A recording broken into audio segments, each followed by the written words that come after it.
muy bienvenidos y bienvenidas, estimados estudiantes, a esta nueva videotutoría en la que hablaremos de los principios fundamentales de la herencia. ¿Has pensado en algún momento por qué todos los perritos comparten muchas similitudes? Analízalo, piensa por un momento. Te cuento que la herencia es responsable tanto de las semejanzas como de las diferencias entre los seres vivos. Todos los perritos comparten muchas similitudes porque sus genes son casi idénticos. La enorme variedad en el tamaño, largo y color del pelo, así como en las proporciones del cuerpo, es el resultado de pequeñas diferencias en sus genes. Muy bien, para entender estas similitudes y diferencias entre los perritos, tenemos que empezar por recordar qué son los ácidos nucleicos. ¿Te acuerdas? Lo vimos en el tema de la célula. Los ácidos nucleicos son cadenas largas compuestas de 4 pequeñas subunidades llamadas nucleótidos. Cada nucleótido a su vez consta de 3 partes, un grupo fosfato, un azúcar y una de las 4 posibles bases nitrogenadas. En el ADN, uno de los ácidos nucleicos podemos encontrar como bases nitrogenadas adenina, guanina, timina y citosina, y un azúcar que se llama desoxirribosa. Por eso el ADN se llama ácido desoxirribonucleico.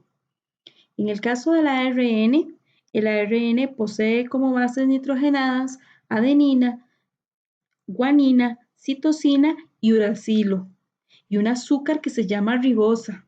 Por eso el ARN se llama ácido ribonucleico. El ADN también se le conoce como la molécula de la herencia. Consiste en 2 cadenas de nucleótidos entrelazados que forman una cadena o doble hélice. Se encuentra en todos los cromosomas de los seres vivos. Forma a los genes, que son los responsables de determinar las diferencias heredadas entre los individuos. Su secuencia de nucleótidos deletrea la información genética necesaria para construir las proteínas de cada organismo. ¿Sabías? ¿Viste qué interesante? Pero ¿cómo codifica el ADN toda esta información? Bueno, debe darse un proceso que se llama duplicación del ADN. Este proceso ocurre cuando unas enzimas llamadas ADN helicasas separan la doble hélice del ADN parental, de manera que las bases de las 2 cadenas de ADN dejan de formar pares entre sí. Posteriormente se sintetizan las cadenas de ADN complementarias a las 2 mitades de las cadenas parentales. Esto sucede cuando otras enzimas llamadas ADN polimerasas avanzan a lo largo de cada cadena separada de ADN parental, combinando las bases de la cadena con nucleótidos libres, produciendo de esta manera 2 moléculas de ADN idénticas. ¿Pero qué relación existe entre los genes y las proteínas? ¿O cómo el ADN puede determinar si somos hombres, mujeres, o si nuestros ojos son de color café o azules? Jóvenes, las proteínas son los obreros moleculares de las células. Cada célula contiene un conjunto específico de proteínas, cuyas actividades determinan la forma, los movimientos, las funciones y la capacidad de reproducción de la célula, así como también la síntesis de lípidos, carbohidratos y ácidos nucleicos. Por consiguiente, hay un flujo de información del ADN de los genes de la célula a las proteínas que realizan las funciones en ella. La mayoría de los genes contienen la información para la síntesis de una sola proteína, pero ¿cómo lo hacen? El ADN da las instrucciones para la síntesis de esta proteína mediante intermediarios llamados ARN. La síntesis de proteínas es la transcripción de la información del ARN mensajero y la traducción de esta información en proteínas. Este proceso ocurre en los ribosomas por acción del ARN mensajero, el ARN ribosomal y el ARN de transferencia, utilizando un código genético como lenguaje y mediante los procesos de transcripción y traducción. ¿Pero qué es el código genético? El código genético, jóvenes, es una especie de diccionario que permite interpretar la secuencia del lenguaje de los aminoácidos. Observen el punto número 1 y 2. tenemos el aminoácido serina, el cual está representado con un código UCU, que significa uracilo, citosina y uracilo. De esta manera se traduce la secuencia de los aminoácidos en las proteínas, utilizando combinaciones de 3 en 3 bases nitrogenadas, que se conocen también como codón, para determinar un aminoácido específico.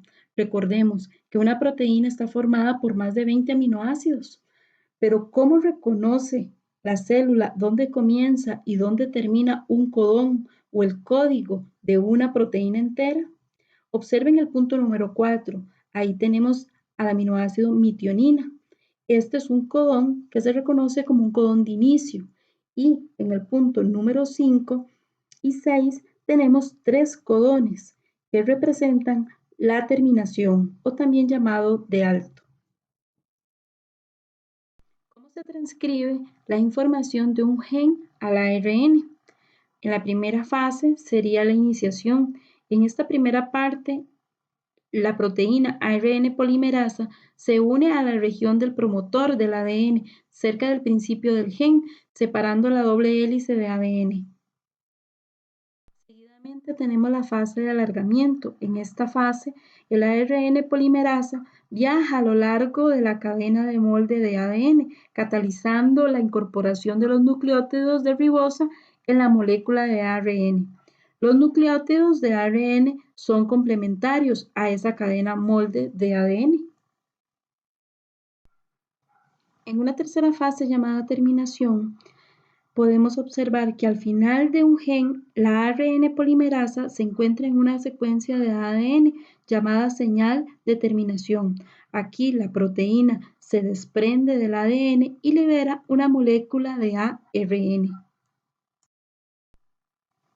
Y como etapa final de la transcripción, la molécula de ADN se enrolla de nuevo y por completo en una doble hélice.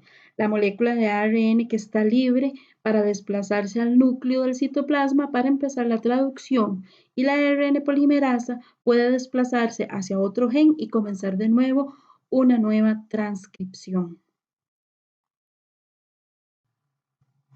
Ya vimos la transcripción, entonces ahora veamos cómo se traduce la secuencia de bases de una molécula de ARN a proteínas.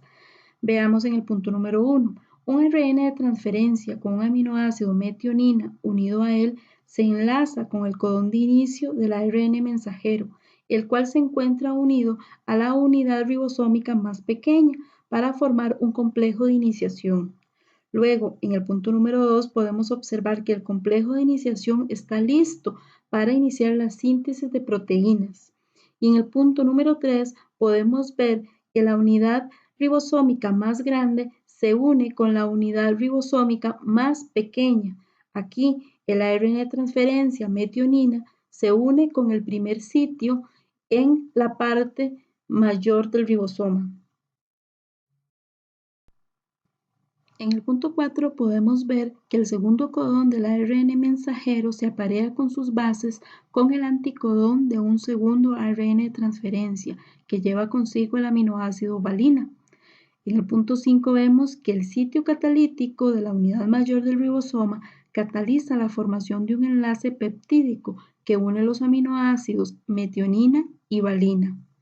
Posterior, en el punto 6 vemos que el ARN de transferencia vacío es liberado y el ribosoma avanza por el ARN mensajero con un codón hacia la derecha. Posterior veamos en el punto número 7 cómo el tercer codón del ARN mensajero se aparea con el anticodón del ARN de transferencia que lleva consigo el aminoácido histidina. En el punto 8 vemos cómo el sitio catalítico del ribosoma forma un nuevo enlace peptídico entre la valina y la histidina. Ahora hay una cadena de 3 aminoácidos adherida al ARN de transferencia. Para finalizar el proceso, este se va a repetir hasta que aparezca un codón de terminación. El ARN mensajero y el péptido terminado son liberados del ribosoma y las subunidades se separan. Así vemos que el apareamiento de las bases complementarias es fundamental en el desciframiento de la información genética. Ahora veamos cómo influye alguna alteración del ADN en la función de los genes. Jóvenes, ningún organismo vivo es perfecto, incluido el ADN de nuestras células. Los cambios en la secuencia de las bases de ADN, producto de la exposición a rayos ultravioleta, a sustancias químicas presentes en el humo de los cigarrillos, entre otras sustancias, a veces da como resultado genes defectuosos, que se les llama mutaciones. ¿Y cómo ocurren las mutaciones? Bueno, existen varios tipos de mutaciones. Vamos a hablar de las mutaciones génicas o puntuales. Estas son aquellas que están ligadas a modificaciones en los propios genes. Se pueden dar por la pérdida de un nucleótido, por la adición de nucleótidos o por la sustitución de nucleótidos en la molécula de ADN. Tenemos también las mutaciones cromosómicas. Estas modifican de modo perfectamente visibles al cromosoma. Tenemos entre ellas las mutaciones por delección, que es cuando se da la pérdida de uno o más segmentos del cromosoma. Por translocación, este es cuando se da transferencia del material genético de un segmento del cromosoma a otro. Por inversión, la inversión es la alteración en la secuencia de los genes del cromosoma. Y también la duplicación, cuando hay una repetición de una parte del cromosoma. Otro tipo de mutaciones son las mutaciones genómicas. Estas son las que consisten en una alteración en el número total de cromosomas del individuo, es decir, aquellas que en su cariotipo tengan más o menos cromosomas de los que debe tener la especie. En resumen, podemos decir que tenemos tres tipos de mutaciones. Las mutaciones cromosómicas, aquellas que alteran la estructura visible del cromosoma. Entre ellas tenemos un ejemplo, el síndrome de Maillot de gato.